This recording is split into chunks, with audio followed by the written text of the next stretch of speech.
The coordinates meant nothing. That was the first warning sign that Lieutenant Commander Miravos should have heeded. Coordinates always meant something in Imperial space. Every star, every dust cloud, every gravitational anomaly had been cataloged, cross-referenced, and filed in the Executor-class databases that Imperial navigators treated like scripture. But when the Relentless, an Imperial-class Star Destroyer on a routine patrol sweep through the Outer Rim, dropped out of hyperspace at 0347 standard hours, the navigation console returned nothing but static where star charts should have been. Captain Darren Moff stood at the forward viewport of the Relentless bridge and stared at stars he had never seen before. Not unfamiliar in the way that uncharted systems were unfamiliar. The galaxy was vast, and even the Empire's reach had edges. This was different. The constellations were wrong, not subtly wrong, the way star positions shifted over centuries of galactic drift. Catastrophically, fundamentally wrong. The stellar cartography spread before him bore no relationship to any map in any Imperial archive. The Relentless had traveled approximately 40 seconds in hyperspace before something, an energy discharge of impossible magnitude, a spatial anomaly that the ship's sensors were still struggling to classify, had yanked them out of their lane and deposited them here. Here, apparently, was somewhere else entirely. Navigation, Moff said quietly. The kind of quiet that frightened junior officers more than shouting. "Tune report." "Sir." Ensign Torik's voice was admirably steady for a 22-year-old staring into the abyss of the genuinely inexplicable. Hyperspace exit was uncontrolled. We were pulled out by an external gravitational event. The sensors are classifying it as a collapsed micro-singularity, but the readings don't match any known phenomenon. Current position? He paused. "Sir, I cannot determine current position. The star field does not correspond to any Imperial chart. Long-range sensors are active and functioning normally, but I have no reference points." Moff clasped his hands behind his back. 4,700 crew aboard the Relentless, 40 fighters in the hangar bays, enough firepower to reduce a planetary surface to slag, and absolutely no idea where any of it was. "Communications," he said. "Raise Imperial Command. See any frequency." "Already attempting, sir. We're getting nothing. No HoloNet signal. No carrier wave. It's as if—" Lieutenant Pren hesitated, clearly aware of how what she was about to say would sound. "It's as if the HoloNet doesn't exist here." The bridge fell into a silence broken only by the hum of the Relentless's massive engines and the soft clicking of instruments running diagnostics that returned increasingly disturbing results. Moff had served the Empire for 19 years. He had fought in the pacification of Lothal, the bombardment of Camus, operations he had told himself were necessary, orderly, part of the machinery of civilization. He was not a man given to metaphysics or existential terror, but standing at that viewport and watching stars that no human eye from his galaxy had ever catalogued burn cold and indifferent in the void, Darren Moff felt the particular chill of a man who has just realized that the rules he has always lived by may not apply here. He was still processing that chill when long-range sensors detected them. A fleet, dozens of vessels. No, more than dozens. Over 200 ships of varying sizes and configurations, moving in a loose but unmistakably organized formation. The sensor readings were strange. The ships registered with energy signatures unlike anything in Imperial technical databases, running on technology that the Relentless's computers were scrambling to classify. Some of the smaller craft were clearly fighters, fast, maneuverable, launched in rotating patrol patterns around a handful of larger vessels that the computer tentatively classified as capital ships, though they were smaller and more primitive-looking than any Imperial Star Destroyer. Moff leaned forward. "Magnify. Forward screen." The image that resolved on the viewport screen was not the sleek, angular geometry of Imperial design. These ships were older-looking, rougher, built with a kind of utilitarian desperation, visible even in their silhouettes. They were battered. Many showed hull damage, patched and repatched in ways that suggested chronic repair shortages. But they moved with purpose, this ragged fleet, moving together with the tight collective discipline of people who had learned that any gap in formation might mean death. They were running from something. Moff could see it in the way they flew. Not exploration, not patrol, not commerce. Flight. Sustained, organized, exhausted flight. Whatever these people were, wherever they were going, they had been running for a very long time. His tactical officer spoke carefully. Sir, one of their vessels has changed heading, bearing toward us. It appears to be a military escort, smaller than their capital ships, faster. They've seen us. Of course they had. An Imperial Star Destroyer was not a subtle object. 1,800 meters of angular gray durasteel, bristling with turbolaser batteries and ion cannons, it was the Empire's preferred architectural statement, a declaration that resistance was not merely futile, but architecturally inappropriate. In Imperial space, the sight of a Star Destroyer made planetary governors sweat and rebel cells dissolve. Moff had always found that useful. He had a feeling, watching that small escort ship turn toward him with what the sensors suggested was grim, deliberate courage, that the effect might land differently here. "Hail them," Moff said. "All frequencies. Translation matrix active. Run everything we have." He paused. "And get me a line to Lord Vader." 2 decks below, in the quarters adjacent to the Relentless's meditation chamber, Darth Vader was already awake. He had been awake since the hyperspace breach. The moment the ship had been torn from its lane, something had happened that Vader had no framework for. A sensation through the Force unlike anything in his experience. Not stronger, not weaker, different. Mine as if the Force itself here had a different texture, a different quality, like hearing a familiar piece of music played in an unfamiliar key. The melody was recognizable. The instrument was wrong. He stood at the viewport of his private chamber and looked at the strange stars and felt, beneath the permanent machinery of his breathing and the permanent weight of his armor, something he had not felt in a very long time. Curiosity. The comm crackled. "Lord Vader, Captain Moff, we have detected a large fleet of unknown vessels. They are attempting to hail us. Your orders, sir?" Vader watched the stars. Somewhere out there, in this impossible elsewhere, a fleet of battered ships was running from something, and something in the Force, faint, strange, attuned to a frequency he didn't recognize, was reaching toward him from among those ships like a hand extended in the dark. "I will come to the bridge," Vader said. "Do not fire. Do not respond to their hail until I arrive." He turned from the viewport. Whatever this place was, whatever had pulled the Relentless through the wound between one universe and another, it had not done so randomly. The Force, in Vader's long and brutal experience, did nothing randomly. The question was whether what waited in that ragged fleeing fleet was prey or something else entirely.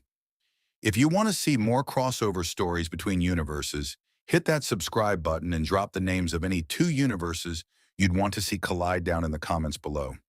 The stars are infinite, and so are the stories. Shidua, the hangar bays of the Relentless, exhaled cold, recycled air over rows of TIE fighters, standing at attention like iron sentinels. And it was here that Captain Moff intercepted Vader before he reached the turbo lift to the bridge. Because the captain was a practical man, and practical men did not wait for Dark Lords of the Sith to come to them when the situation was deteriorating by the minute. "My lord," Moff said, falling into step beside Vader, with the careful precision of a man walking next to a predator he has learned to read. "They have responded to our hail. The translation matrix took several minutes, but it's working. Their language has enough structural similarity to BASIC that the computer could build a bridge. Their lead vessel is called the Galactica. Their commander," he checked his datapad, "a William Adama. He holds the rank of admiral. He is requesting," his word, though his tone suggested he was aware of the irony of it, "that we identify ourselves and state our intentions." Vader said nothing. He walked. "There is more," Moff continued. "While our communications officer was working the translation matrix, our sensors completed a more thorough analysis of their fleet. 217 vessels as previously reported. Of those, only 4 are military vessels in any meaningful sense. The rest are civilian transports, fuel tankers, agricultural ships, passenger liners. One of them appears to be a luxury cruise vessel that has been retrofitted with what I can only describe as improvised weapons." He paused. My lord, these people are refugees. Whatever they are running from has destroyed everything except what we see in front of us. This fleet is all that remains of their civilization. Vader stopped walking. It was not a dramatic pause. Vader's pauses never were.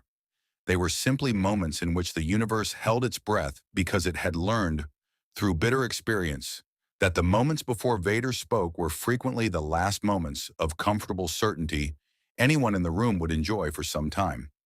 Their civilization, Vader said, as best we can determine, long-range sensors have found no inhabited planets in this system or the three adjacent. No space stations, no supply depots, nothing. Just the fleet, moving on a heading that our computer cannot correlate to any charted destination, because there are no charted destinations in this galaxy. Moff kept his voice even. We are, my lord, as lost as they are. Vader turned then, slowly, and looked back through the hangar bay viewport at the stars. The escort ship from the fleet, the Galactica's Guardian, had taken up a position approximately 30 kilometers off the Relentless's port bow. At that range, the sensors could resolve it clearly. A smaller military vessel, sleek by the standards of this fleet's battered aesthetic, its weapons arrays active but not targeting. A statement of readiness without provocation. Whoever was commanding that escort ship understood the geometry of deterrence. They are not pointing weapons at us, Vader observed. No, my lord. Though their weapons are clearly online, Moff permitted himself a carefully measured observation. It is possible they have assessed our firepower and concluded that pointing weapons at us is a gesture without practical value. Or, Vader said, they are disciplined enough to avoid escalating a situation they do not yet understand. He began walking again toward the turbo lift. Arrange a communication channel. I will speak with this Admiral Adama directly. On the bridge of the Galactica, the silence that followed the appearance of the unknown vessel had settled into the particular texture that Admiral, technically, a promotion that still sat on William Adama's shoulders like a coat belonging to a larger man, that Admiral Adama had come to recognize as the silence of people who were frightened and determined not to show it. Talk to me, D, Adama said, standing at the center of the CIC with his hands resting on the tactical table, looking at the sensor image of the vessel that had appeared from nowhere 20 minutes ago. Petty Officer Anastasia Duala looked up from her communications console. We've established a channel, Admiral. Their translation software is remarkably sophisticated. It adapted to our language faster than anything I've seen. Whoever these people are, they have significant technical resources. She paused. The voice on the channel identified itself as... She checked her notes, making sure she had the pronunciation right. Darth Vader. No rank given, just the name. Saul Tigh, standing to Adama's left with his arms crossed and his expression carrying the permanent quality of a man being mildly electrocuted, said, Darth, that's a title, not a name. Means something dark in the old colonial dialects. Lord of something? Everyone looked at Tigh. I read, Tigh said defensively. Adama kept his eyes on the sensor image. On 1,800 meters. He had spent 40 years in the colonial fleet, and he knew capital ships, knew their proportions, their geometries, the way their mass displaced against starlight. This vessel was unlike anything in colonial design history. It was angular where colonial ships were curved, aggressive where colonial design was functional, built with the specific aesthetic philosophy of a civilization that wanted its military hardware to project absolute authority before it fired a single shot. It was, Adama thought, the ship of an empire, not a republic, not a confederation, not a fleet command structure built on democratic oversight, an empire.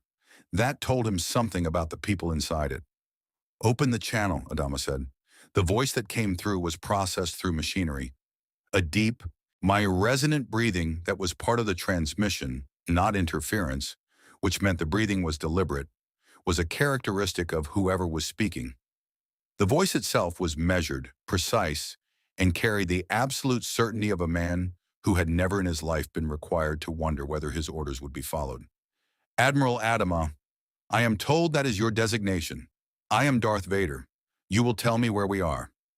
Adama let the silence sit for exactly 2 seconds, long enough to establish that he was not a man who jumped to fill silences created by intimidating voices, short enough to be respectful without being servile. I'll answer that, Adama said. When you tell me how you got here, nothing appears out of nowhere, Mr. Vader. Not even something your size. A pause from the other end. The breathing continued. But we're displaced. We do not know how far or we're displaced. We do not know how far or in what direction. Another pause and then, with the slight inflection of a man who rarely admitted anything. Nor do our instruments recognize this star field. Adama looked at Ty. Ty looked at Adama. The XO's expression said, he's telling the truth, which is almost more alarming than if he were lying. You're not from the 12 colonies, Adama said. It wasn't a question. You're not from any human civilization we have record of. Are you human, Mr. Vader? I was, Vader said, and the simplicity of the past tense landed in the CIC like something dropped from a great height. Once. Starbuck, Anna standing near the rear of the CIC with her arms crossed, and her expression doing the thing it did when she was calculating odds and finding them interesting rather than terrifying, caught Adama's eye and raised an eyebrow a fraction of a centimeter. The old man gave her nothing back. He was already thinking 3 moves ahead. We're a civilian fleet, Adama said. 217 ships, 47,000 people, give or take. We are the surviving population of the 12 colonies of Kobol, and we are currently being pursued by an enemy that wants every one of us dead. He paused. Your vessel appeared between us and the direction our enemy typically approaches from. So I'll ask you plainly, Mr. Vader, are you a threat to my people or are you something else? The breathing filled the channel. Somewhere in the architecture of that sound, Adama tried to find the answer before it was given. That, Vader said at last, depends entirely on what your people can offer the Empire. Adama's jaw tightened almost imperceptibly. There it was. The word that changed the geometry of the conversation completely. Not republic, not alliance, not federation, empire. Then I suppose, Adama said, keeping his voice as level as the deck plating beneath his boots, we have a great deal to discuss. He cut the channel and turned to Time. Get me Starbuck, he said, privately, and find out everything our sensors can tell us about that ship's weapon systems. He looked back at the sensor image of the Relentless, angular and massive in the dark. Because if this empire is what that title suggests, we may have just traded one extinction-level threat for another. Palpatine had not survived 60 years of political manipulation, 2 decades of secret Sith lordship, and the construction of the most powerful military apparatus in galactic history by being slow to recognize opportunity. He received Vader's report via the Relentless's internal comm system, a full account of the sensor data, the communications exchange with Adama, the preliminary analysis of the fleet's composition and condition, and he sat with it in the ship's modest command quarters that had been hastily reconfigured to serve as something approaching imperial dignity. He sat very still, the way he always sat when he was thinking, like a spider at the center of a web feeling the vibrations of something newly caught. 47,000, he said softly. The last of their kind. Vader stood at the last of their kind. Vader stood at the chamber's entrance. That is their claim. Sensors support it. There are no other energy signatures consistent with inhabited worlds within long-range scanning distance. The fleet appears to be the totality of their surviving population. Palpatine steepled his fingers. And they are pursued. They believe so.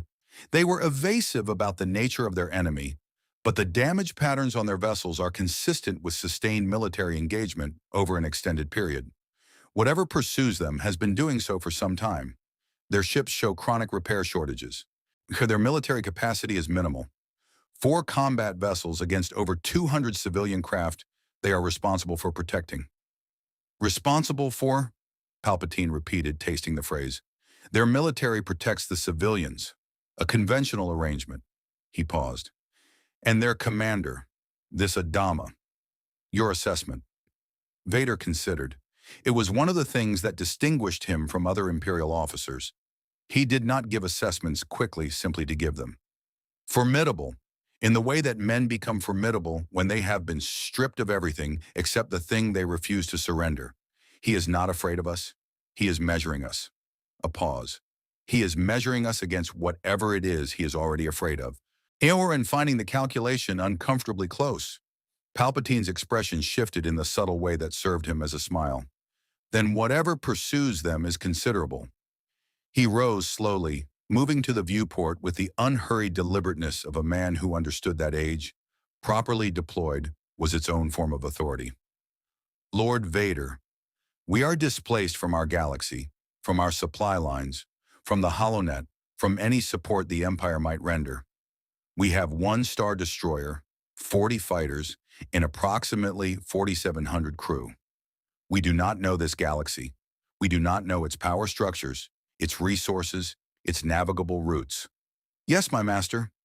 What we have, Palpatine continued, is the most powerful single warship these people have ever encountered.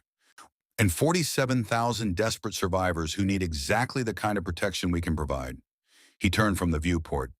Desperate people are the most governable people, Lord Vader. They will trade anything for safety, security for freedom, autonomy for survival. It is the oldest transaction in political history, and it works every time because the alternative is death. He moved back toward his chair. Open negotiations. Be generous in tone. Promise protection from their pursuers. Discover everything about this enemy of theirs. Their technology, their tactics, their numbers. And find me something in this fleet that we need. And when we have what we need? Vader asked. Palpatine settled back into his chair with the satisfaction of a man who has just identified the first move of a very long game. Then we will discuss the terms of what protection actually costs. What the Relentless's sensors found, when they were given time to complete their deep analysis, was not one fleet, but the shadow of another. The Cylons announced themselves the way they always did, without mercy and without warning. Though in this instance the warning came from an unexpected direction. It was the Relentless's own long-range sensors, vastly superior to anything in the Colonial Fleet's battered inventory, that detected the base star signatures first. 3 of them, dropping out of faster-than-light travel approximately 800,000 kilometers behind the Colonial Fleet's rearguard, exactly where Adama's people were not looking, because they were looking at the Imperial Star Destroyer in front of them. On the Galactica's CIC, Sadratus lit up like a funeral pyre. Dratus contact! Duala's voice carried the particular controlled urgency of someone delivering terrible news that is not, unfortunately, surprising. 3 base stars bearing 2907, Raiders launching, I'm counting, she paused, recounting, over 400 Raiders, Admiral. Adama was already moving to the tactical table. The geometry of the situation assembled itself in his mind with the cold efficiency of 40 years spent thinking about how to die as slowly and expensively as possible. 3 base stars meant roughly 1,200 Cylon Raiders at full complement. The Galactica and her 3 escort vessels had perhaps 140 functioning Vipers between them, and half of those pilots had been flying for 18 hours straight. And between the Colonial Fleet's rear and those 3 base stars, there was nothing. Between the Colonial Fleet's front and open space, there was an Imperial Star Destroyer. Adama looked at the sensor image of the Relentless for exactly 1 second. Then he opened the channel. Vader, he said, no title, no diplomatic preamble. You're about to see why we run. 3 of their capital ships, 800,000 kilometers off our stern, 400-plus fighters launching. I have 140 Vipers and 4 warships. He let that sit for a moment. This is not a request for help. This is information. What you do with it is your business. The response came back in seconds. We are aware, and our sensors detected the emergence before yours did. A pause in which the mechanical breathing seemed to carry a particular quality. Not hesitation, but something adjacent to assessment. You said this was not a request. It wasn't. Nevertheless. And then without further communication, the Relentless moved. An Imperial Star Destroyer at full sublight acceleration was not a graceful object. It was 1,800 meters of angular durasteel, driven by engines powerful enough to crack continental plates, and when it moved with purpose, it moved the way geological events moved, with a scale and momentum that made the question of stopping it feel like a philosophical problem rather than a practical one. The Relentless came about to face the approaching Cylon force with the slow, inexorable certainty of a tectonic plate. R and its turbo laser batteries, all 120 of them, began to cycle to firing temperature. In the Galactica's CIC, every officer stopped what they were doing and watched the sensor display. "Gods," Starbuck said quietly, standing at Adama's shoulder, watching the Relentless interpose itself between the fleet and the Cylon base stars, with the apparent concern for its own safety of a mountain. "What is that thing?" "It's either salvation or the second worst thing that's ever happened to us," Tuck said, "possibly both simultaneously." Adama watched the display. The Relentless had taken up a position directly between the fleet and the base stars, and its weapons were active across its entire hull. A constellation of turbo-laser fire beginning to reach across the void toward the incoming Cylon raiders in streams of destructive energy that bore no resemblance to anything in colonial weapons technology. The raiders, designed for engagements with Vipers and the point defense systems of colonial warships, flew directly into it. The results were immediate and absolute. Turbo laser bolts, each one carrying the destructive yield of a tactical warhead and firing at a rate that filled the sensor display with continuous light, tore through the first wave of Cylon raiders like a blowtorch through paper. The raiders' armor, sufficient against Viper cannons and KEW rounds, was catastrophically insufficient against Imperial heavy turbolasers. 60 raiders ceased to exist in the first 4 seconds of engagement, another 40 in the next 3. "They're not even using their fighter complement," Starbuck said, a note in her voice that was somewhere between professional admiration and existential unease. "That's just the ship itself." "Launch our Vipers anyway," Adama said. "Starbuck, you're on cap for the fleet's flanks. Whatever gets past that thing—" "Nothing's getting past that thing," Starbuck said. "What gets past that thing?" Adama repeated firmly. "You kill. Go." She went. On the Relentless, Vader stood at the forward viewport and watched the engagement with the detached analytical attention he brought to all tactical situations, filing observations. Cylon raiders were fast but unsophisticated in their attack patterns, relying on numbers and the shock of sudden emergence rather than complex tactical doctrine. The base stars themselves were hanging back, launching waves rather than pressing their advantage, a tactic that worked against an enemy with limited point defense but was revealing a fundamental failure to adapt to a new variable. They were fighting the battle they had prepared for. They were not fighting the battle they were in, but it was not the tactical picture that occupied most of Vader's attention. It was the Force. Since arriving in this universe, the Force had felt different, present but textured differently, like light through a different atmosphere. But now, with the battle engaged and 400 minds in crisis around him, his own crew, the distant, terrified, and determined minds of the colonial fleet, something else was happening. A something was reaching through the Force from the direction of the colonial fleet, with a quality he had encountered only a handful of times in his life. Not a Jedi, not trained, but there, unmistakably there, the particular resonance of someone strong in the Force who had never been told what they were. Someone on those ships was Force-sensitive, powerfully so. Vader filed the information away with the careful deliberateness of a man who has learned that the things the Force draws his attention to are rarely coincidental. Outside, the base stars were beginning to recalculate. The Cylons had not survived their own resurrection, the annihilation of their original bodies, the downloading of their consciousness into new forms, the long theological war they waged against their creators, by being incapable of adaptation. One, they had simply never, in the 3 years since the fall of the 12 colonies, encountered something that required adaptation on this scale. The hybrid felt it first. Deep in the fluid-filled chamber at the heart of Battlestar 1, the hybrid, part machine, part something that had grown beyond the category of either, floated in her luminescent bath and processed the engagement data with the fractured poetry that served her as cognition. Her words spilled into the base star systems in the continuous stream that the Cylon fleet had learned to parse for operational significance amid the metaphysical noise.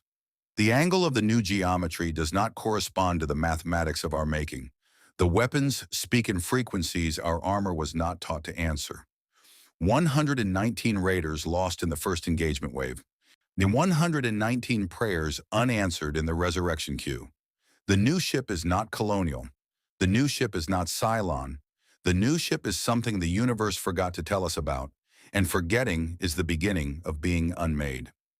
Number 3, Dana Beers, in the body she currently occupied, standing in the base star's command center, watching the tactical display with the focused intensity she brought to everything she considered theologically significant. Listened to the hybrid stream and felt something move in her that she would have called, in a previous life, wonder. She's right, Donna said. Whatever that vessel is, it isn't in any database we extracted from the colonies. It isn't in anything we built from colonial records. It comes from somewhere else entirely. She paused, watching another wave of raiders dissolve against the Imperial vessel's turbo laser fire with the casual thoroughness of a man brushing insects from his sleeve. And it is extraordinarily powerful. Number 6, Caprica. 6, the model, stood beside her with the particular quality of stillness that distinguished the 6s from the other models. Where the 3s burned, the 6s calculated. The question isn't what it is, 6 said. The question is what it wants. Everything wants something. That ship intervened between us and the colonial fleet. Either it is protecting the humans, she paused, or it is claiming them. Dana looked at her. There's a difference? There is always a difference, 6 said, between a shepherd and a rancher. The sheep rarely notice until it matters. She turned back to the display. Pull the raiders back. All waves, now. The fleet commanders will... Pull them back, 6 repeated, with the quiet certainty that 6s deployed when they had already completed a calculation others hadn't started yet. We are not going to destroy that vessel today. We cannot destroy that vessel today, not without losses that would take months to replace, and the colonials would use those months to run further. We are going to do something more useful than fight. She looked at Deanna. We are going to talk to them. The communication request from the Cylon fleet arrived on the relentless 18 minutes after the raiders withdrew. A clean, orderly withdrawal that Vader's tactical officers noted with professional interest. Why? Because undisciplined enemies did not withdraw cleanly, and cleanly withdrawing enemies were more dangerous than ones who simply kept attacking. The request was not routed through the colonial fleet's communications. It came directly on a frequency the Cylons had apparently isolated from the Relentless's own transmissions during the engagement, a feat of signals intelligence that the Imperial Communications Officer reported with barely concealed alarm. Vader took the communication in the ship's secondary briefing room, alone, which was his preference for conversations he did not want Palpatine to immediately know about. The Emperor had his own surveillance throughout the ship. Vader was not naive enough to believe otherwise, but there was a difference between Palpatine eventually knowing something and Palpatine knowing it in real time, and that difference was occasionally useful. The face that assembled on the holographic display was a woman, pale, blonde, extraordinarily composed. Composed in the way that suggested composure was a deliberate choice being made continuously rather than a natural state. She looked at Vader without flinching, which he noted. Most people, on seeing him for the first time, flinched. Darth Vader, she said. His name in her mouth carried the quality of someone who had done research in the minutes before the call. I am 6. I represent the Cylon fleet. You are a machine, Vader said. It was not an accusation. The Force told him something strange about her. She was present in it, dimly, in the way that creatures of sufficient complexity sometimes were, but the quality of her presence was different from a human's, organized differently, as if consciousness had been constructed rather than grown. 6's expression showed the faintest movement. Not offense, but acknowledgement. We prefer the term synthetic life, though the distinction matters less than you might think in our experience. She folded her hands in front of her. You intervened in our engagement with the colonial fleet. I positioned my vessel, Vader said. The engagement resolved itself accordingly. The sound was almost human. We would like to understand your intentions toward the colonial fleet. Specifically, do you intend to protect them? I intend, Vader said carefully, to pursue Imperial interests. Then we have something to discuss, 6 said, because our interests and Imperial interests may align more naturally than you realize. She paused, letting that land. In the colonial fleet represents the last remnant of a civilization we have spent 3 years eliminating. We are very close to completing that objective. Your arrival complicates our timeline, but it need not alter our destination. Another pause. You have one warship, a powerful one. We have updated our tactical assessments accordingly, and we have considerable respect for your weapons technology.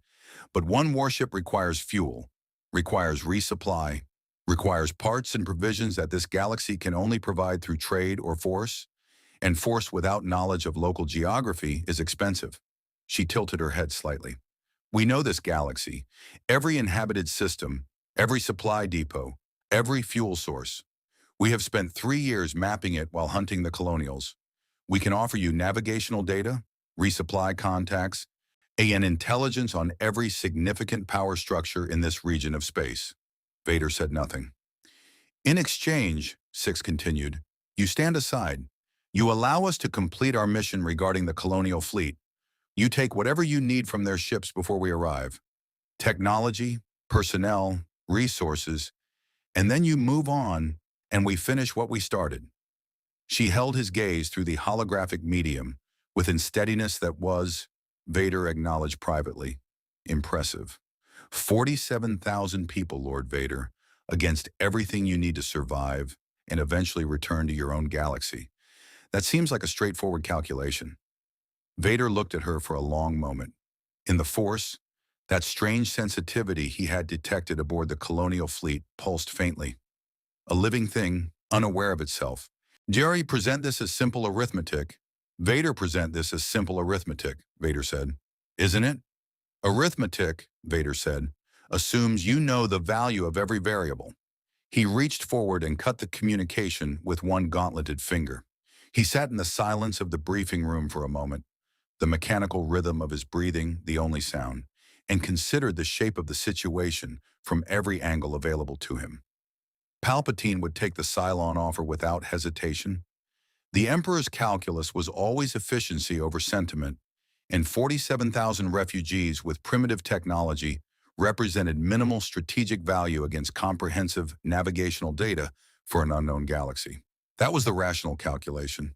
Vader knew it was the rational calculation because he had been making rational calculations in service of Palpatine's vision for 20 years, and he understood exactly how the mathematics worked. The Force stirred. That sensitivity aboard the colonial fleet, that untrained, unaware, burning presence, strong, possibly the strongest raw potential Vader had encountered since a desert planet 19 years ago. Palpatine would want it. Whatever it was, whoever carried it, Palpatine would want it found and either turned or destroyed, because that was what Palpatine did with power he could not control, which meant Vader needed to find it first. He rose from the briefing chair and moved toward the door, making the series of decisions that would cascade through the next hours with the quiet deliberateness of a man laying charges along a foundation wall. He would not tell Palpatine about the Force-sensitive aboard the colonial fleet. Not yet. He would go to the Galactica himself, and he would find out who among those 47,000 survivors was burning in the Force like a star that didn't know it was on fire. Before the Cylons, before Palpatine, before anything else complicated the question of what to do about them. Behind him in the Battlestar's command center, Six looked at the space where Vader's image had been and permitted herself a small, thoughtful smile. She had not expected him to accept the offer. She had expected exactly what happened. A refusal that told her more about his priorities than an acceptance would have. And the Cylons had not survived this long by being unable to read the information contained in a number. Vader was going to the Galactica, which meant Six needed to get there first. The Raptor that carried Vader from the Relentless to the Galactica was not technically a Raptor. It was an Imperial shuttle, a Lambda-class transport with folded wings and the angular Imperial aesthetic that made everything the Empire built look like it was designed to inspire submission rather than confidence. But Adama had watched it cross the void between the two vessels on the CIC's optical feed, and felt, in some wordless nautical part of himself, that the craft moved the way its pilot thought, directly, without apology, on a heading that assumed arrival was never in question. He had agreed to the meeting because the alternative was refusing it, and refusing it told Vader more than accepting it did. Adama had spent enough time across negotiating tables from people who held more immediate firepower than he did to know that the appearance of confidence was sometimes the only card worth playing. You played it not because you believed it would work, but because the moment you stopped playing it, you had already lost. "He comes alone," Ty said, reading the sensor display. "One shuttle. No fighter escort." "He doesn't need a fighter escort," Starbuck said from the corner where she was leaning against the bulkhead with her arms crossed, having been explicitly ordered not to be here and having interpreted that order with her customary precision. "That ship of his could reduce the Galactica to vapor in about 40 seconds. Bringing fighters would just be showing off." "Starbuck," Adama said, "Sir, you were told to be in the hangar bay." "I am on my way to the hangar bay, sir. I'm taking a very indirect route."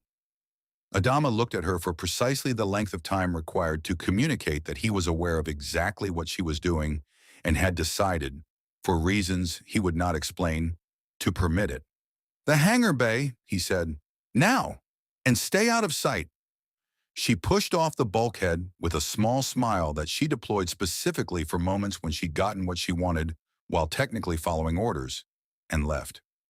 Vader stepped off the shuttle ramp into Hangar Bay 2 of the Galactica and felt the ship around him with every sense he possessed, mundane and otherwise. Mundanely, the ship was old. Older than it should have been for a frontline military vessel. The kind of age that accumulated not through neglect, but through continuous hard use without adequate resources for proper maintenance. The deck plating showed the particular wear pattern of decades of boots and equipment carts and emergency repair teams working in the specific locations where things most often went wrong. The lighting was slightly uneven, brighter in the working areas, dimmer in the transit corridors, because power management on a ship this age required constant triage. The Vipers in their launch bays were clean and combat ready. That much was clearly non-negotiable. But the support equipment around them showed the creative improvisation of a maintenance crew that had been making do for a very long time. This ship had been fighting for years. Not just since whatever catastrophe had reduced these people to 47,000, but before that, the Galactica was a vessel that had been doing difficult things in difficult conditions for the entirety of its existence. Through the Force, something extraordinary. He had felt the sensitivity from a distance, aboard the Relentless, as a single presence burning in the noise of 47,000 minds. Here, aboard the Galactica itself, the resolution was sharper, and what it resolved into surprised him. It was not one presence, it was one primary presence. Strong, raw, crackling with an energy that reminded him of thunderstorm atmospheres, the kind of Force sensitivity that in another galaxy would have had Jedi scouts redirecting their entire mission. And around it, like harmonics around a fundamental tone, the faintest echoes of something similar in two or three others. As if this ship, or this fleet, had been quietly generating Force sensitivity in its population without anyone noticing. Which was, in Vader's experience, not how Force sensitivity worked, which meant something in this universe was different in ways he had not yet mapped. He filed it away. A reception committee was approaching across the hangar bay, 4 people, walking with the precise spacing of individuals who had arranged themselves to project both welcome and wariness in equal measure. The man in the center was Adama. Vader recognized him without needing introduction, the bearing of a man who had made catastrophic decisions and lived with them. The particular stillness of someone who had shed everything that wasn't essential a long time ago and was at this point made almost entirely of will and responsibility. The woman to Adama's left was not who Vader had expected.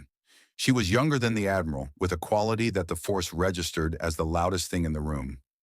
Louder than Adama's iron resolve.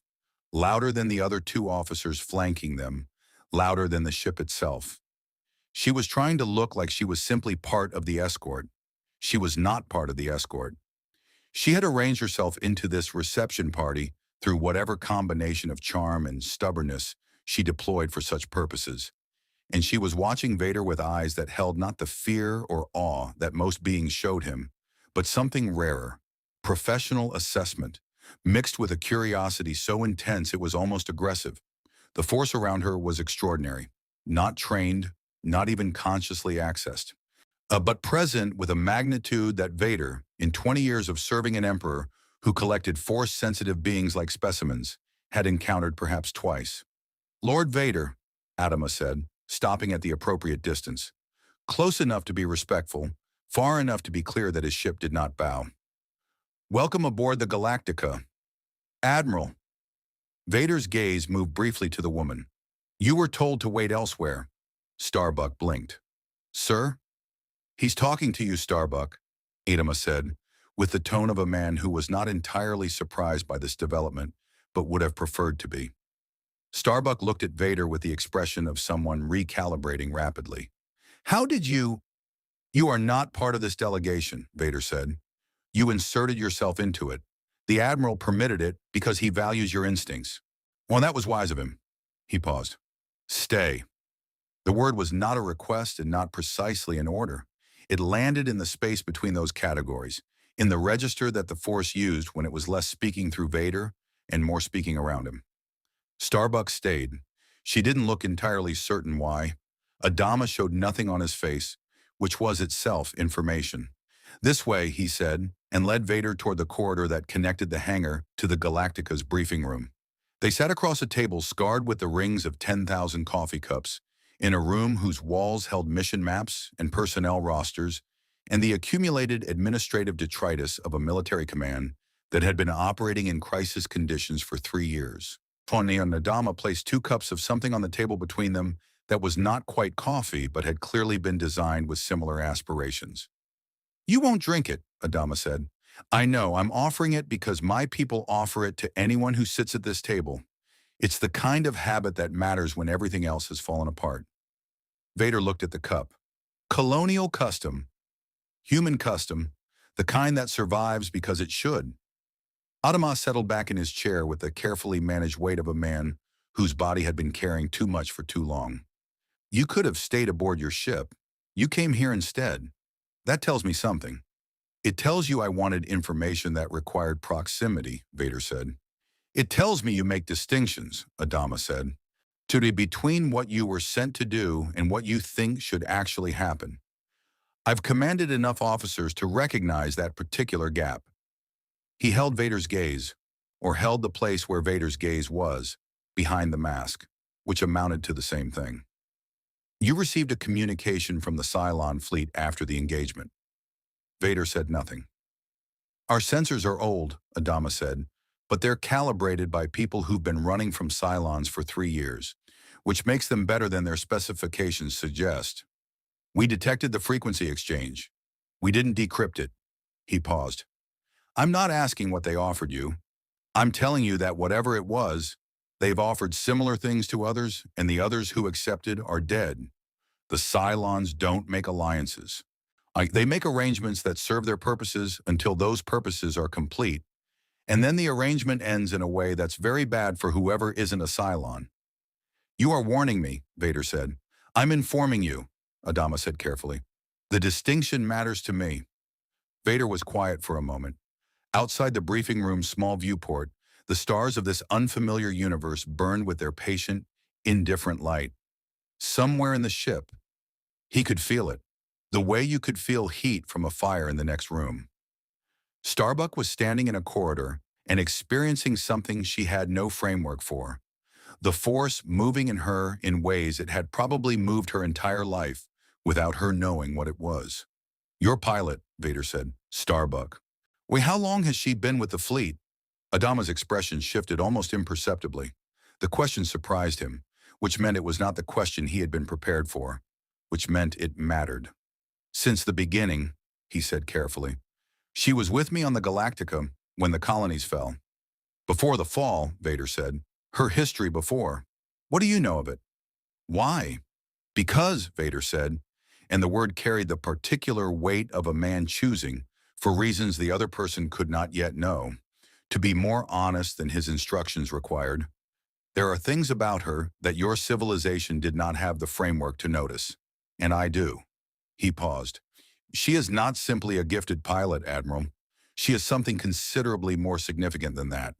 And in my experience, when the Force draws a being of her potential into proximity with events of cosmic consequence, another pause, the breathing steady and mechanical and the room's quiet. It is rarely accidental. Adama looked at him across the scarred table, across the cups of not quite coffee, across the distance between a man who had lost everything and a man who had chosen to become something monstrous in the service of a system he had never stopped serving long enough to question. "You came here for her," Adama said. Not an accusation, a statement of a man arriving at a conclusion and laying it on the table to see what it did. "I came here," Vader said, "because the Cylons want you dead. My Emperor wants you subjugated. And when someone on this ship is important in ways that neither of those outcomes serves." He folded his gauntleted hands on the table, with a deliberateness that was almost, in some alien way, human. "I suggest we discuss what that means before someone else decides for us." Kara Thrace had been called many things in her life. Her mother had called her undisciplined. Her instructors at the academy had called her the most naturally gifted pilot they had ever wanted to wash out for insubordination. Lee Adama had called her his best friend in the particular, strangled way men called women their best friends when they meant something more complicated than friendship and lacked either the courage or the circumstances to say so. The Admiral called her Starbuck, which was not her name, but was so completely her that the distinction had long since ceased to matter. The Cylons called her the Harbinger of Death, which was the kind of title that sounded like mythology until you lived enough of your own life to suspect it might be accurate.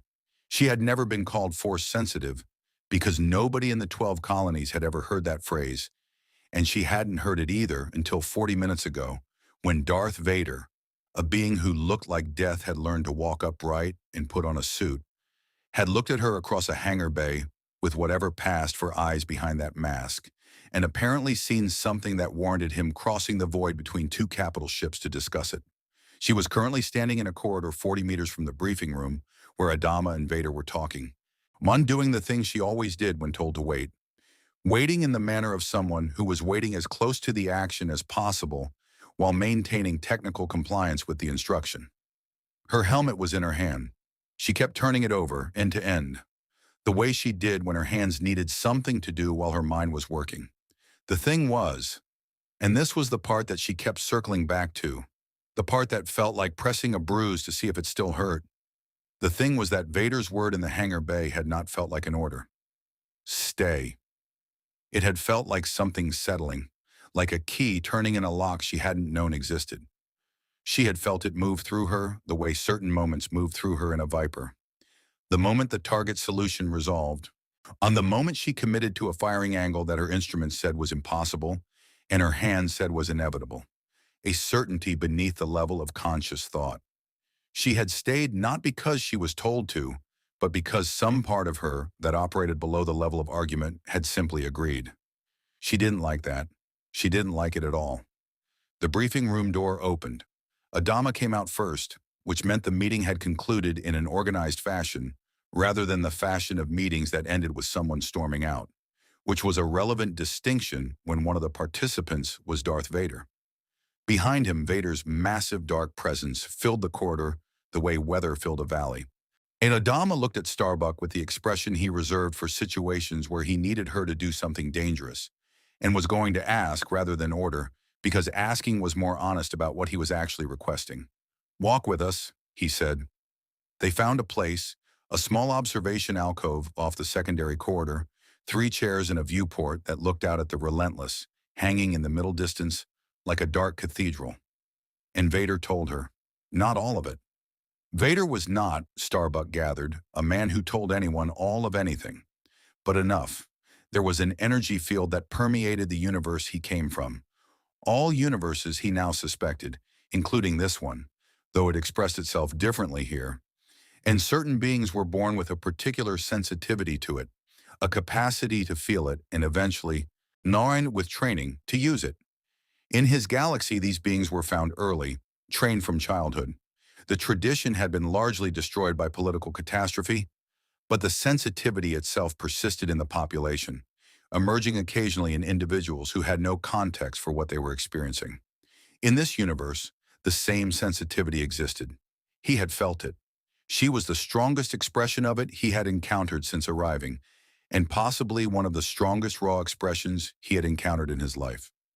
Starbuck listened to all of this with her helmet still turning in her hands and her expression doing the thing it did when she was taking something seriously.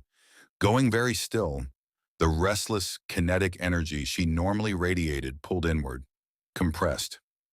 "So what does that mean?" she said when he finished. "Practically, our knew before you could know, where your knew before you could know, where your hands moved before your mind gave the instruction, where you survived things that should have killed you through what felt like chance, were not chance." Starbuck was quiet. "It means," Vader continued, "that the Cylon designation for you, whatever they call you among themselves, is more accurate than you know, though their understanding of why is incorrect. You are significant. The Force has been moving through you your entire life without your awareness, shaping events, protecting you, drawing you toward moments that matter." He paused. "It is also why the Cylons have been specifically focused on your death. They sense it without understanding it. And something in their programming recognizes a variable they cannot calculate. The harbinger of death," Starbuck said. The words came out flat, neither accepting nor rejecting. "A title given in fear by something that fears what it cannot control," Vader said. "Titles given in fear are rarely accurate in the way their authors intend."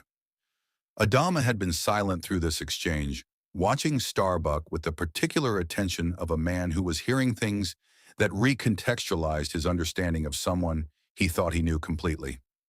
"What are you proposing?" he asked Vader. "Information," Vader said. "She needs to understand what she is before someone else. My Emperor, or the Cylons, or something else in this universe we have not yet encountered, uses that lack of understanding against her. Would against all of you." He looked at Starbuck directly. "I am not offering training. I am not in a position to offer training, and my methods would not," a pause that carried something unreadable in it, "serve you well. But understanding what you are is not nothing." "And what do you get?" Starbuck said, because she had been in enough rooms where people offered things to know that the offer always had a geometry, and the geometry told you more than the offer. Vader was quiet for a moment. The breathing filled the small alcove. Outside the viewport, the Relentless hung in the dark, and Starbuck thought about what it meant that this vast, terrible machine had placed itself between her fleet and the Cylons without being asked, and that the being who commanded it was sitting in a three-chair colonial observation alcove, telling her things about herself that felt, with a bone-deep and deeply unwelcome certainty, true. "I get," Vader said carefully, "the opportunity to make a decision that is mine rather than my Emperor's. Those opportunities are rarer than they should be." Another pause. "Palpatine will want you. When he learns what you are, and he will learn, because he always learns, he will want you found and brought to him. He will see your potential as a resource to be acquired. That is what he does." The mechanical breathing. "I am choosing to act before that calculus becomes the only one available." Starbuck looked at him for a long time, at the mask, the armor, the sheer physical presence of a being who had clearly once been human and had allowed, or been forced, or had chosen, which was the worst possibility, to become something that wore humanity like a costume under all that black. "You're warning us," she said, "about your own Emperor." "I am," Vader said, with the simplicity of a man acknowledging a thing that had been true for longer than he'd been willing to look at it directly. "Why?" The question sat in the alcove. Vader did not answer immediately, and in the silence Starbuck felt something. The thing he'd been describing, the thing she'd been dismissing as instinct and luck her whole life, move in her. Not a vision, not a message. More like a compass needle swinging, pointing at something in the space between what Vader said and what Vader meant. He was not warning them about Palpatine because it was strategically useful.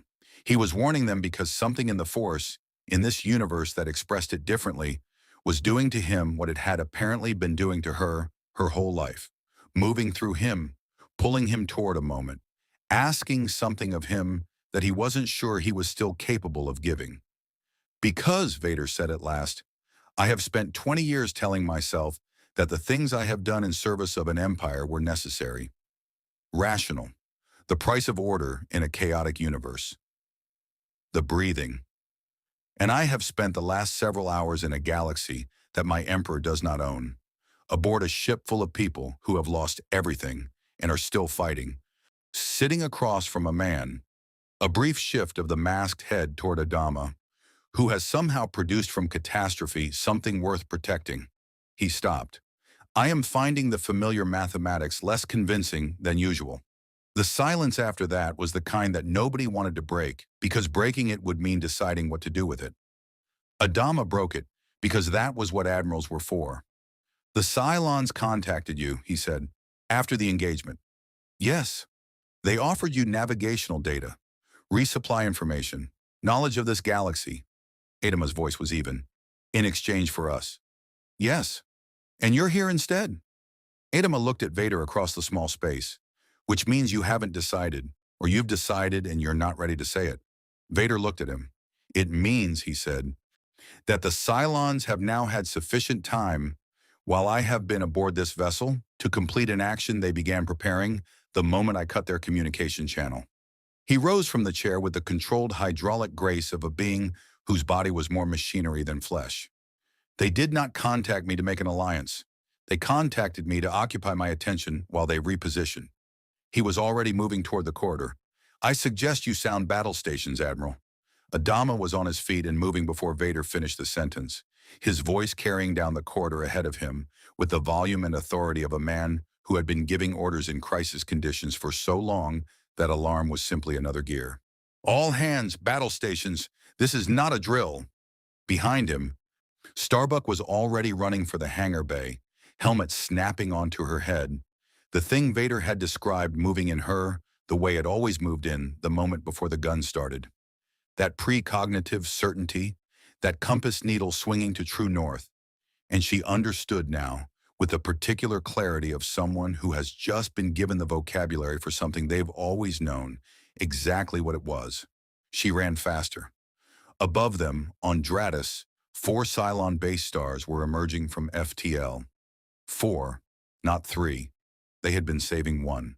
4 base stars changed everything. 3 base stars was a siege. 4 base stars was an execution. A mathematical statement delivered in the language of weapons and tonnage that said, with the clarity of a theorem, that the Cylons had decided the time for patience was finished. Each base star carried 400 raiders at full complement, 1,600 fighters against 140 Colonial Vipers, and 40 Imperial TIE fighters, if the Relentless committed its complement, which was not guaranteed. The numbers did not work. Adama knew this the moment Dratus resolved the 4th contact, and he knew it with the particular quality of knowing that came from doing this long enough that the mathematics of survival had become instinct. He had faced numbers that didn't work before, had faced them at Ragnar Anchorage, at the Resurrection Ship, at the Ionian Nebula, and he had found each time some angle that the numbers hadn't accounted for. But each of those times he had been fighting one enemy. Now he was standing in the center of a tactical situation with 4 base stars behind him, an Imperial Star Destroyer in front of him, whose commander was technically an enemy, who was behaving like something more complicated, and 47,000 people in ships that could not defend themselves, scattered across a volume of space that was about to become extraordinarily dangerous. He said, stepping into the CIC with Vader a half-step behind him. An arrangement that would have seemed surreal 24 hours ago, and now simply seemed like the situation. Get me the Relentless. Already on, Admiral. The channel was open. Vader, standing at Adama's shoulder, spoke before Adama could. Captain Moff, 4 Cylon capital ships have emerged from FTL, bearing 297, range approximately 600,000 kilometers, in closing. Launch all TIEs, full defensive complement. What you will coordinate with Colonial Viper squadrons on frequency? He looked at Adama. 774, Adama said. 774, Vader completed. Do not wait for authorization. Engage immediately. A fractional pause from Moff's end, the pause of an Imperial officer receiving orders from the correct source but in an unexpected context, and then, yes, my lord, TIS launching. Ty was at the tactical board, his face doing the grim arithmetic that Exos did in combat situations. Even with the relentless, the numbers are bad, Admiral. If they concentrate all 4 base stars on us, they won't, Vader said. Ty looked at him with the expression of a man who had not yet fully recalibrated to the reality of having a dark-armored, supernatural warrior emperor standing in his CIC offering tactical assessments. When they will split their force, 2 base stars engage the relentless to occupy our firepower. 2 move to encircle the civilian fleet. He looked at the Dratus display with the attention of someone reading a text they'd seen before in a different language. They have been preparing this configuration since they made contact with us.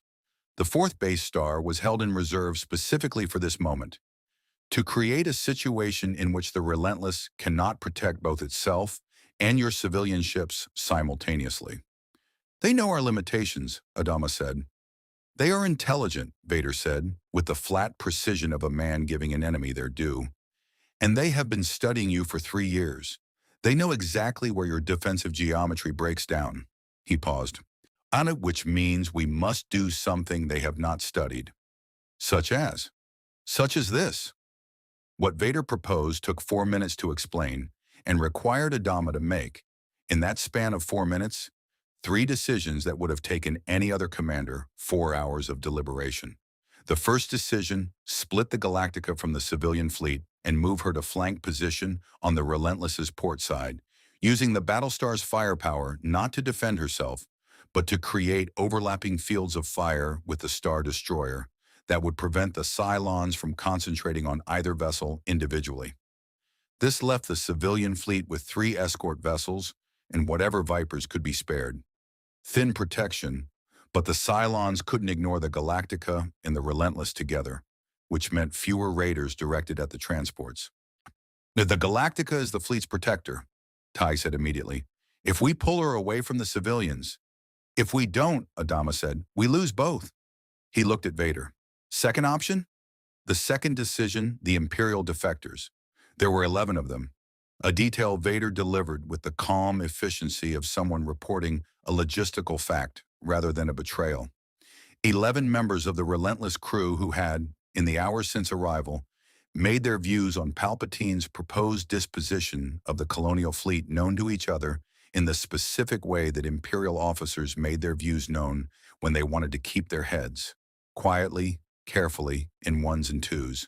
3 pilots, 4 technicians, 2 communications officers, 1 medical officer, 1 navigation specialist whose expertise in stellar cartography was, Vader noted without inflection, the reason she was still alive despite having sent an unauthorized message to the colonial fleet 2 hours ago. Adama looked at Vader when this information was delivered. You knew, Adama said. I knew, Vader confirmed. And you didn't. They are more useful alive and motivated, Vader said, than executed and made into a warning. The Emperor would have executed them. I am not, at this moment, executing the Emperor's orders. A pause that contained the weight of exactly how consequential that sentence was. They can crew 3 of your civilian vessels that are currently running with skeleton crews. It will not make those ships combat capable. It will make them faster and more maneuverable, which in the next hour matters more than combat capability. Adama absorbed this. You third option? The third decision was the one that made Ty close his eyes briefly, and Dwala look up from her console and the 2 junior officers at the far end of the CIC exchange a glance that contained an entire conversation about the nature of desperate situations and the decisions they required. Your pilot, Vader said, Starbuck. No, Adama said. You do not yet know what I'm proposing. It involves her doing something dangerous based on capabilities she's never used consciously and doesn't know how to control, Adama said. The answer is no. The answer, Vader said, with the patience of a being who had learned that some arguments had to be made regardless of the resistance they encountered, must be her own, not mine and not yours. He held Adama's gaze, or held the place of his gaze. Or because Vader held everyone's gaze through the mask with the same absolute attention. She is not a resource to be deployed, Admiral. I am aware of that, but she deserves to know what she is capable of before a battle that may not leave her the opportunity to discover it afterward. Adama was quiet for 3 seconds. On Dratus, the 4 base stars were continuing their approach, spreading into the configuration Vader had predicted with the mechanical precision of a plan being executed exactly as designed. "Get her up here," Adama said to Dwala. "She's already in her Viper, sir.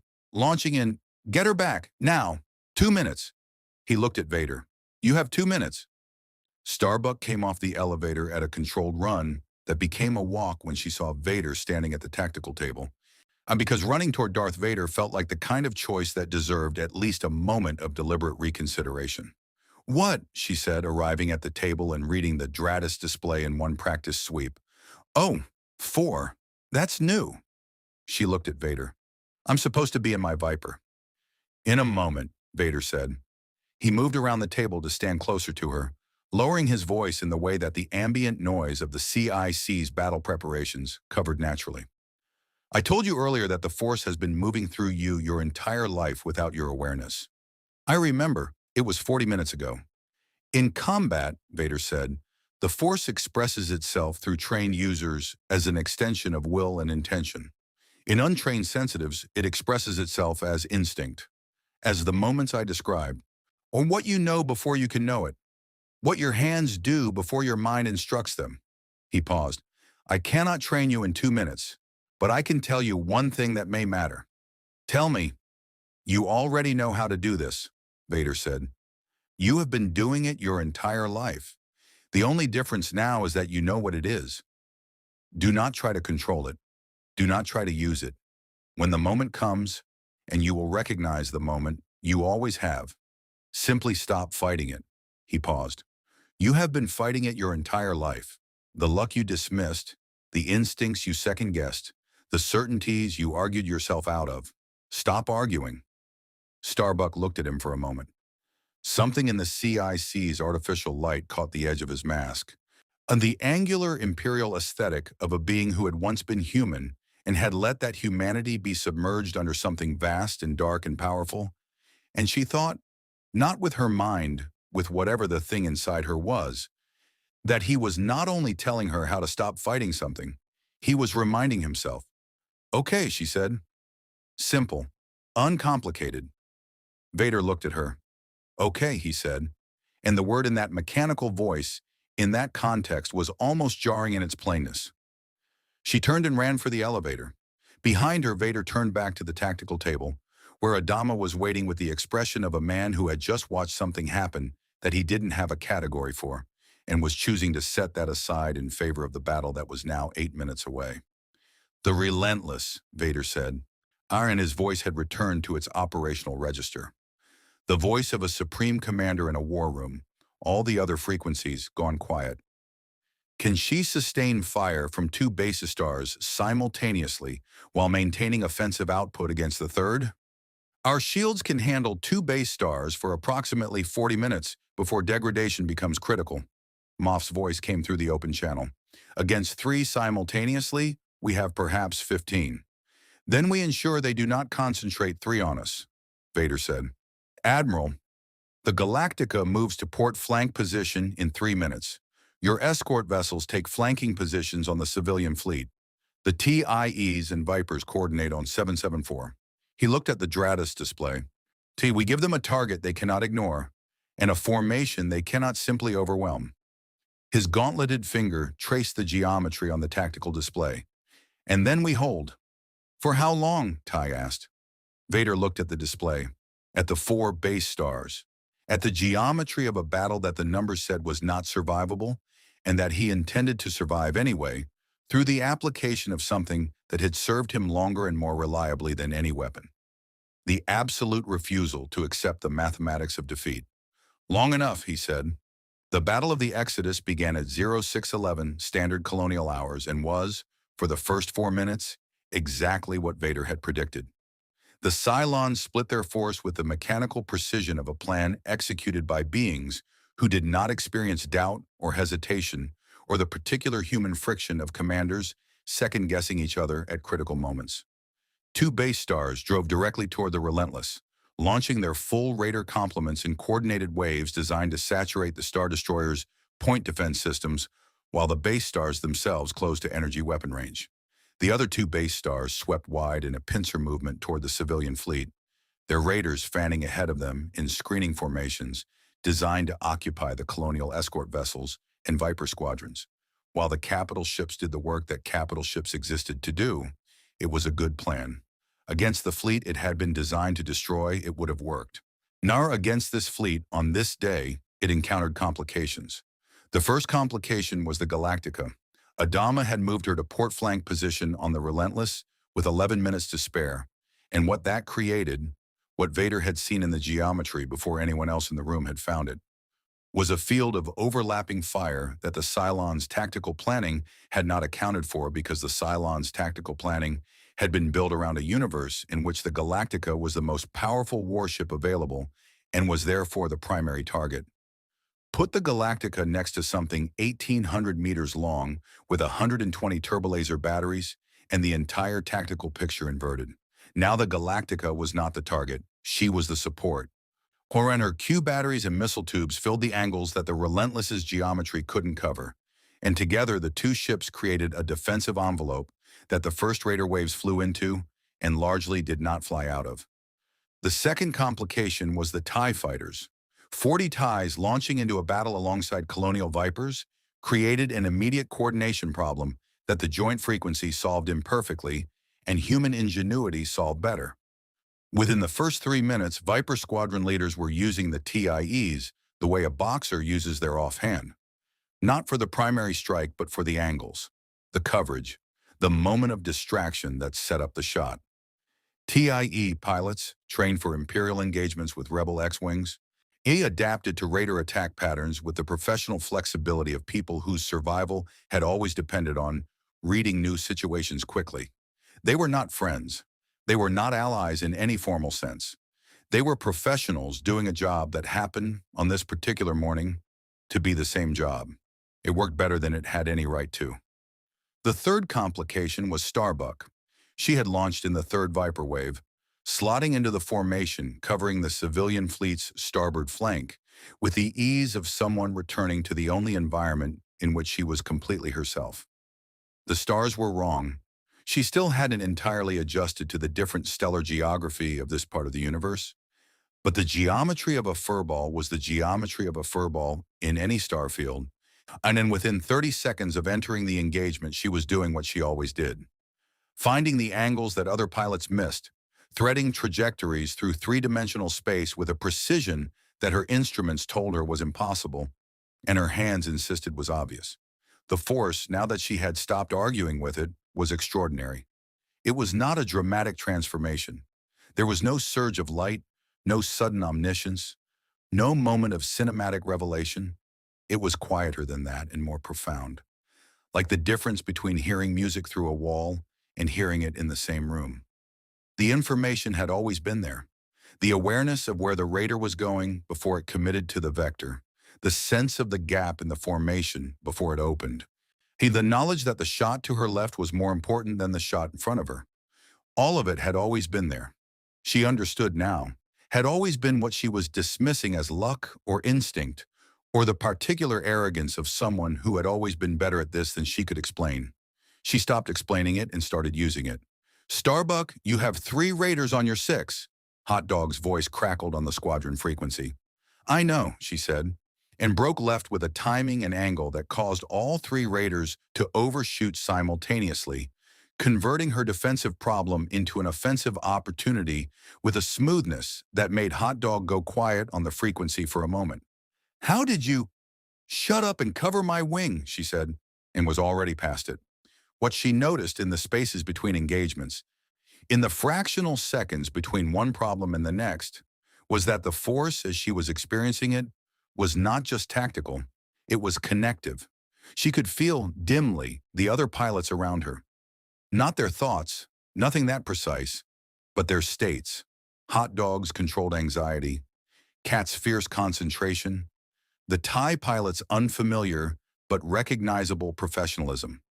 She could feel the civilian ships behind her, like a weight she was holding, the accumulated presence of 47,000 lives that she had always been protecting, and that she had never felt this directly before. She could feel faintly, at the edge of her awareness, Vader aboard the Galactica. It was like feeling a supernova through a wall, dark and vast and complicated, something that had been burning for a very long time in colors that didn't have names. Sure, she didn't try to examine it. She simply noted it and returned to the immediate geometry of not dying. On the Galactica's CIC, the battle was proceeding along the knife edge between functional and catastrophic that Adama had been navigating for 3 years with the concentration of a man crossing ice that he knew from experience would hold exactly as much weight as it held, and not 1 gram more. The two base stars engaging the Relentless were sustaining damage, but pressing forward with the remorseless patience of beings that did not experience attrition the way organic commanders did. Each raider lost was a calculation updated, not a death mourned, and the calculation said that enough pressure sustained long enough would degrade the Relentless's shields to the point where base star energy weapons could do meaningful work against the hull. Atmof's voice on the channel was professionally composed, which was its own kind of information. Shield integrity at 73%. Port turbo laser batteries 7 through 12 are at reduced efficiency. Raider strafing runs, superficial but cumulative. Requesting Viper coverage on our port quarter. Pulling 2 squadrons, Adama said. D, redirect blue and silver squadrons to relentless port quarter coverage. Vader was at the tactical table beside him, tracking both engagements simultaneously with the comprehensive attention of a being for whom the coordination of complex battle geometries was as natural as breathing. More natural, perhaps, than breathing, which in his case was not natural at all. The civilian fleet's starboard base star is adjusting its approach angle, he said. It has identified the gap between the Pegasus, he used the name Adama had given the largest escort vessel, and the outer transport ring. It will attempt to drive raiders through that gap in the next 4 minutes. I see it, Ty said, already moving to the secondary console. Hilo, take the Pegasus 15 degrees starboard. Fill that gap. It will expose the Pegasus's port side to the second base star's raiders, Vader said. I know, Ty said, with the tone of a man who had spent 3 years making choices between bad options and had developed a connoisseur's appreciation for the gradations of bad. But it's less bad than the alternative. Vader looked at him. Something in the quality of the look suggested an upward revision in Vader's assessment of Ty's tactical competence. He said nothing, which was, for Vader, pure the equivalent of a compliment. The next 20 minutes were the kind of sustained crisis that compressed time and expanded it simultaneously, each second stretched by the volume of decisions required, each minute gone before it was properly inhabited. The Relentless took her first significant hull damage at minute 11, a concentrated base star energy weapon strike that burned through a section of the port shield and scorched 3 decks of the ship's superstructure. Moff reported 4 dead and 11 wounded in the clipped tones of a man who was filing the information away for grief to be experienced later, when there was time for grief.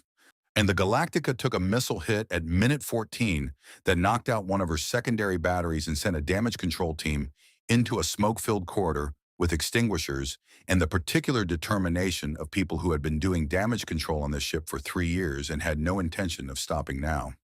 The civilian fleet lost a ship at minute 17. It was a fuel tanker, one of the smaller vessels, running with an improvised weapon suite and a skeleton crew that included 2 of the Imperial defectors Vader had identified. The tanker was on the outer edge of the formation, and a raider wing found the gap between its position and the nearest escort and drove through it with the mechanical purposefulness of a unit executing a targeting solution. Arden, the tanker, died in a flash of igniting tylium that lit up the Dratus display and then was gone.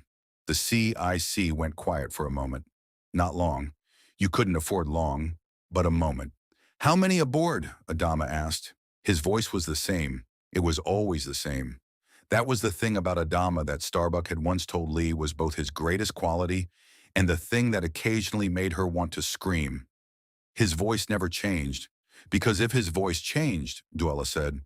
Sir, 63 aboard, Duella said. Sir, 63 aboard. Log it, Adama said. We'll hold the memorial when we can. He looked at the Dratus display. What's the status on the second base star's approach? It was Vader who answered. And there was something in his voice. Not softness, the word was wrong, but a quality of acknowledgement, as if he was noting the 63 alongside all the other information and filing them differently than he filed the tactical data. Holding at current range. They are waiting for something. For what? Vader looked at the display. The four base stars had maintained their split formation for 17 minutes now, which meant the plan was proceeding, which meant they were not improvising, which meant there was a next phase they were waiting to execute. His mind traced the geometry backward from the Cylon objective, complete elimination of the colonial fleet, through the tactical situation to the question of what, given everything the Cylons had already deployed, they were still holding back. And then he knew. Gunnar, they have a fifth ship, he said. Ty stared at him. That's not... They showed you three to establish a pattern, Vader said, moving quickly to the long-range sensor console and pulling up the data himself with the unself-conscious authority of a man accustomed to operating any equipment in any room he occupied. The fourth was the surprise that was meant to feel like their full commitment. A fifth. His gauntleted hands worked the unfamiliar colonial interface with rapid adaptation. A fifth is the actual reserve, the killing blow held back until the target is sufficiently degraded. He looked up. They have been doing this for 3 years. They know exactly how long it takes to degrade your defensive capacity to the point where a fresh capital ship ends the engagement. He paused. We have perhaps 6 minutes before it arrives. Adama looked at the display, at the geometry that was, even with the relentless, even with everything they had done right, converging toward a conclusion that the numbers had been threatening from the beginning. Options, he said, not desperately, just the word laid on the table. Vader straightened, turned from the console, looked at Adama with the full attention of a being who had been, for the last several hours, making decisions that were not his Emperor's decisions, and who had, somewhere in the accumulation of those decisions, crossed a line that he had spent 20 years pretending didn't exist. One, Vader said, I return to the relentless, and I do something I have not done in a very long time, which is, Vader looked at the tactical display one more time, at the geometry, at the 63 names that weren't on it but should have been, at the 47,000 lives in the civilian ships that were, in some way that he couldn't have explained to Palpatine and wouldn't have tried, no longer simply a resource to be assessed and exploited. Fight, he said, without calculation. The Lambda shuttle crossed the void between the Galactica and the Relentless in 90 seconds. Vader spent those 90 seconds in the stillness that was not meditation but was adjacent to it, the particular internal quiet he had learned, in the years before Mustafar, to find in the space between decision and action. It was harder to find now than it had been then. The machinery of his existence generated constant noise, the breathing, the suit's thermal regulation, the cybernetic feedback from his hands and legs, and the damaged architecture of his lungs. Palpatine had always said the suit was a reminder of failure, of weakness, of the necessity of power. Vader had accepted that framing for 20 years because accepting it was easier than examining it. He was finding examination easier today than usual. The Force in this universe had a quality he kept returning to, kept trying to name. In his galaxy it was vast and ancient, and carried the weight of 10,000 years of Jedi and Sith philosophy, pressing down on every interaction with it, every use of it shaped by the accumulated doctrine of people who had spent millennia arguing about what it was and what it was for. Here it was the same energy, the same fundamental presence. He was certain of that, but unburdened. Raw. The way a river was when you reached it above the dams and the irrigation channels in the cities built along its banks. Still the same water, still the same current, but moving as it chose rather than as it had been directed. He had felt it move through Starbuck in the battle like water finding a channel it had always known was there. He had felt it move through Adama differently. Not sensitivity in the technical sense, but something the Force recognized anyway. The particular quality of a man whose will was so completely committed to a purpose that the universe itself had apparently decided to lean in that direction. He had felt it, faintly and troublingly, move through himself in ways it hadn't moved in a very long time. The shuttle docked. He was moving before the ramp fully extended. The relentless bridge registered his arrival the way it always did. A straightening of spines, a quickening of purpose, the specific quality of attention that his presence produced in people who worked for him and were not entirely certain from moment to moment whether that was a good or bad thing. Moff met him at the turbolift. "My lord, shield integrity at 51%. We have one base star at 40% capacity. Their shields are degraded, and two of their launch bays are offline. The second base star is largely intact. Raiders have been continuous." He paused. "And we have a communication request. From the Emperor." Vader stopped walking. "When?" 12 minutes ago.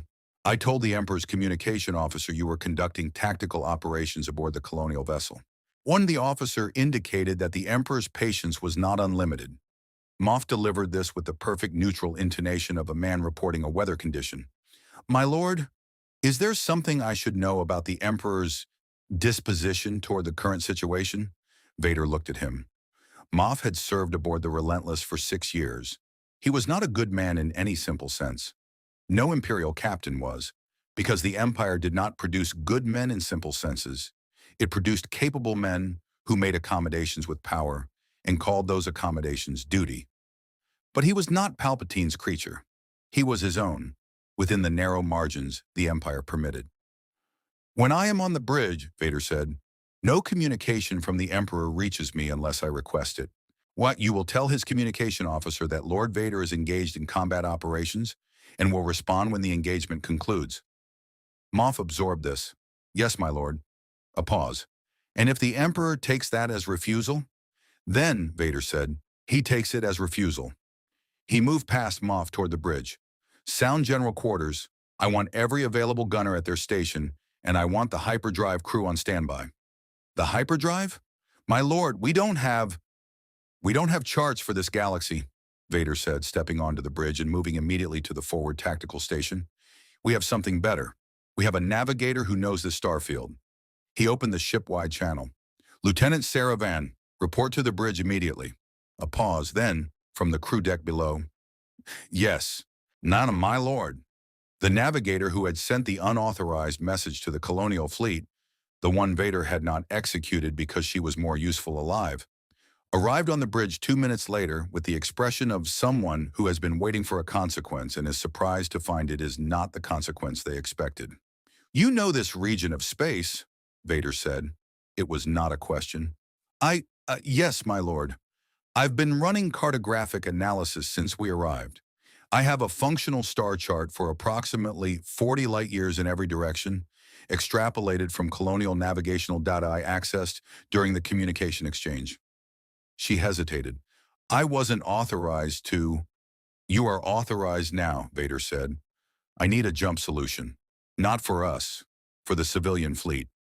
A heading that takes them away from this engagement at maximum FTL range. Something that buys them time." Van stared at him. "My lord, the colonial FTL drives are functional. I've reviewed their specifications. Give me a solution in 4 minutes."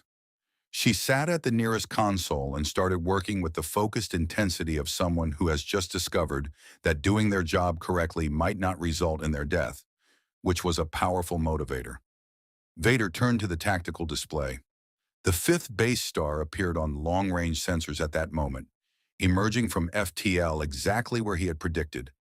Behind and below the engagement plane, a fresh capital ship with full Raider complement, angled to drive into the gap between the Relentless and the civilian fleet's position and split the engagement in two. 5 base stars, key approximately 2,000 Raider craft, against 2 capital ships at degraded capacity and 100 surviving Vipers. Vader stood at the tactical display and looked at it with the complete attention he brought to problems that required complete attention. And he felt the force in this universe move around the situation the way weather moved around a mountain. Not asking the mountain's permission, simply finding the path that the mountain's presence created. He had told Adama he was going to fight without calculation. That was not entirely accurate.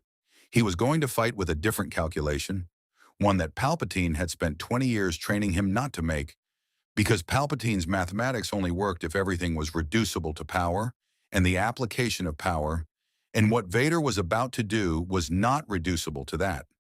He opened the channel to Starbuck's Viper. "Starbuck." Her voice came back immediately. slightly breathless, with the particular quality of a pilot deep in an engagement. Little busy right now. Fifth base star emerging at bearing 172, below the engagement plane. It will be in attack range in 4 minutes. When it arrives, it will attempt to drive between the Relentless and the civilian fleet. A brief pause. That's bad. Yes, I need you to do something that I cannot adequately explain and that you will have to trust. Oh, good, Starbuck said. My favorite kind of thing. When the fifth base star enters the engagement, it will concentrate its initial radar wave on the Relentless's starboard quarter. That is where its approach angle commits it. There will be a gap, a window of approximately 90 seconds where the geometry of the engagement creates an opening directly to the base star's command and control nexus. He paused. I cannot calculate precisely where in the force that opening will manifest, but you will feel it. You want me to fly a Viper into a base star. I want you to fly a Viper to the point where you feel the shot that matters and take it. What that looks like in practice is your determination. A pause. Stop arguing with it, Starbuck. You know what I mean. A longer pause. In the background of the channel, the sound of her weapons firing, the creak of a Viper pushed through a hard maneuver. Yeah, she said. I know what you mean. A beat. What are you going to do? Vader looked at the tactical display. Shorn at the first two base stars pressing toward the Relentless with the patience of a siege. At the Emperor's communication request, sitting unanswered in the ship's queue. At Vaughn bent over her console building a jump solution that would carry 47,000 people away from this engagement and towards something that might be called safety if you were generous with the word.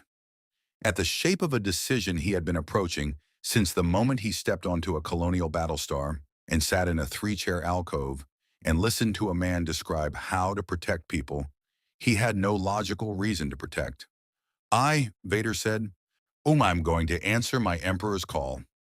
Palpatine's face assembled on the private holographic channel in Vader's command station with the patience of a man who had been waiting 12 minutes and had used those 12 minutes productively, which was always worse than if he had simply been angry.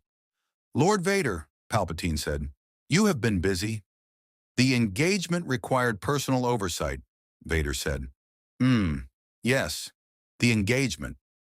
Palpatine's expression carried the particular quality it carried when he was giving someone the courtesy of believing they might explain themselves before he explained them to themselves. I have been reviewing the sensor telemetry from the bridge. The tactical picture is clear enough. What is less clear?